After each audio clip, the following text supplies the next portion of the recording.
कहानी है रामपुर गांव की, जहां के मर्द महिलाओं को हमेशा नीचा दिखाने की कोशिश में रहते। अरे अभी तक खाना नहीं आया क्या? मुझे एक और शादी करने की जरूरत है। नहीं जी नहीं, ऐसा मत करना, वरना मैं कहाँ जाऊंगी। खाना लेकर मैं अभी आई जी। गांव की पंचायत में भी फैसले हमेशा औरतों के खिलाफ ही रहते। मैं जो फैसला सुनाता हूँ वो भगवान की आज्ञा होती है। इस लड़के ने अपने मन से शादी करके अच्छा नहीं किया। लड़के को घर भेज दो और इसकी शादी इसकी जाति की किसी लड़के से करवा दो। लेकिन ये लड़के, इसे तो गांव के बाहर निकाल दो। नहीं नहीं जमींदार साहब, ये क्या बोल रहे हैं? ऐसा नहीं हो सकता। मेरी बेटी मासूम है, इसे अच्छे बुरे की समझ नहीं है। अरे कहाँ जाएगी ये बेचारी? कहाँ जाएगी? इतनी चिंता है तो पूरे परिवार का गांव निकाला कर देते हैं। बेचारे पूरे बसे बसाए परिवार को गांव छोड़ना पड़ता है। चाहे जो हो, अगर बेटियों को कंट्रोल नहीं कर सकते तो गांव में रहने का कोई मतलब नहीं है। यहाँ औरतों को दब कर रहना होगा। कोई भी अपने हिसाब से कुछ नहीं कर सकता, सब ईश्वर की मर्जी से ही होगा। तभी गांव का एक आदमी दौड़ा दौड़ा आता है। सरपंच साहब, जमींदार साहब, वो कालिया है ना, उसकी बेटी पढ़ने के लिए शहर जा रही है। अच्छा, ये कब हो गया? और कालिया की हिम्मत कैसे हो गई ऐसा करने की?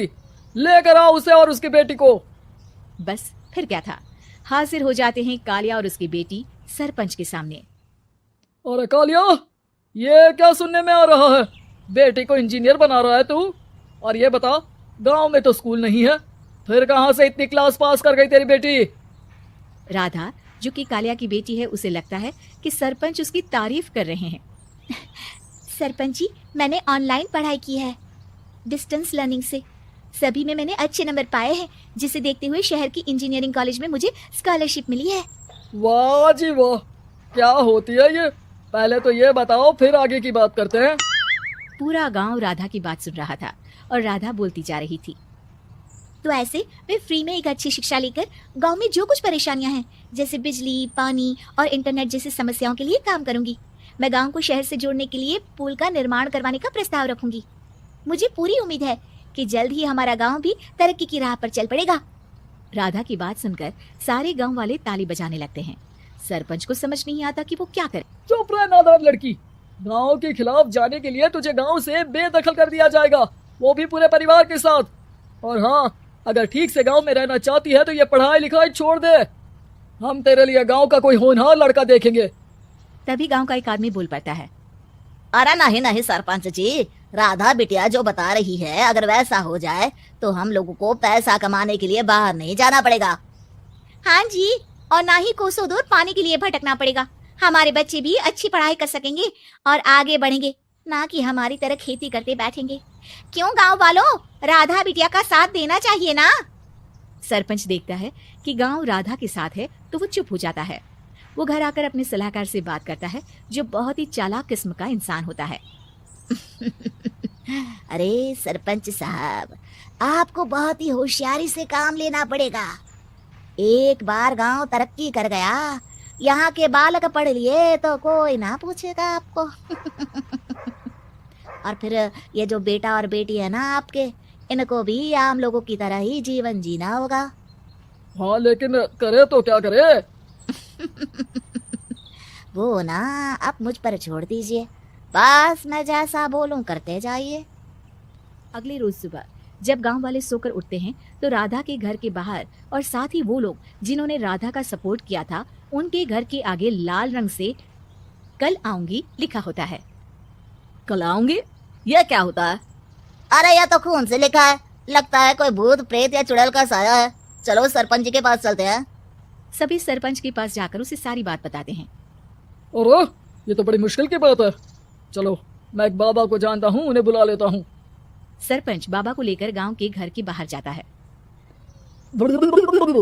ओहो, तो ये वो चुड़ैल है जो उन लोगों को निशाना बनाते हैं जो गांव को बदलने का सपना देखते हैं। वो गांव को ऐसे ही संपन्न देखना चाहती है, वो नहीं चाहती कि कोई बाहरी यहाँ का कायाकल्प करे। क्या तुम लोगों में से किसी ने गांव को बदलने की सोच रखी है? तभी राधा की माँ रोते रोते आती है।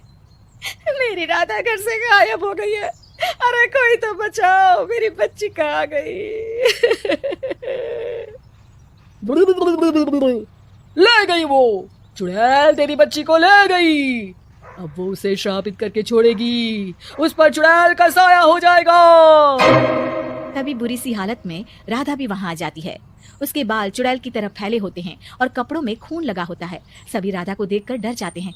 माँ, पता नहीं मुझे कौन उठा कर ले गया था। अरे दूर दूर हो जा चुड़ैल, अब हम लोग इस गांव में नहीं रुकेंगे। अरे कैसी बातें कर रहे हैं आप? कल तो आप मेरे भरोसे गांव का हुलिया बदलने, अपने बच्चों को पढ़ाने और तरक्की उन्नति की बात कर रहे थे, तो आज क्या हो गया आपको? ये फिर तुम लोगों को बहकाएगी।